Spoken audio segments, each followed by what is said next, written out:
Hello friends, Aditi অফিসিয়ালে আবারও একটা mini ভ্লগে তোমাদের সবাইকে জানাই ওয়েলকাম।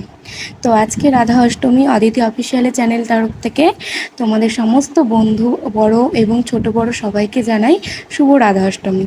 তো এখানে দেখতেই পাচ্ছ আজকে আমাদের বাড়িতে রাধা অষ্টমীর অনুষ্ঠান হলো, ছোট করেই হলো। তো এখানে মা পুজো টুজো দিয়ে দিয়েছে, ভোগ টোগ লাগিয়েছে। তো এরপর এখানটাতে আমার দিদাকে দেখতেই পাচ্ছ, দিদা এখানে পায়েস করছে, মানে পায়েসটা আর কি রাতে ভোগ লাগাবে। তো দিদা এসছে, দাদু এসছে, দাদু এই যে বসে আছে। এর মাঝে আমি চলে গেছিলাম পাতা নিয়ে আসতে, যেহেতু ভোগ হয়ে গেছে, এবার খাওয়া দাওয়া হবে, তো পাতা আনতে আমি চলে গেছিলাম। তো দেখতেই পাচ্ছ। তো ওপরে এসে দেখি দিদার পায়েস এখনও হয়নি, মানে হচ্ছে, আর মা এদিকে দাদুকে খেতে দিয়ে দিয়েছে।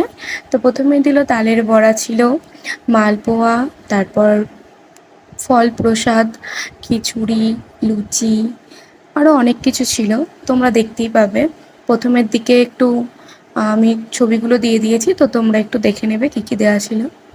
তো এখানে খেতে খেতে মা দিদা সবাই গল্প করছে, যেহেতু অনেকদিন পর দাদু এসেছে আমাদের বাড়িতে। তো আমিও খেতে বসে পড়ে গেছি, এখানে মা খেতে দিচ্ছে। তো তোমাদের ব্লগটা কেমন লাগে তোমরা কিন্তু কমেন্ট করবে, আর সবসময় তোমরা পাশে থাকবে যাতে প্রত্যেকটা ব্লগ তোমরা আগে দেখতে পারো। তো এই যে প্রসাদ দেখতেই পাচ্ছ।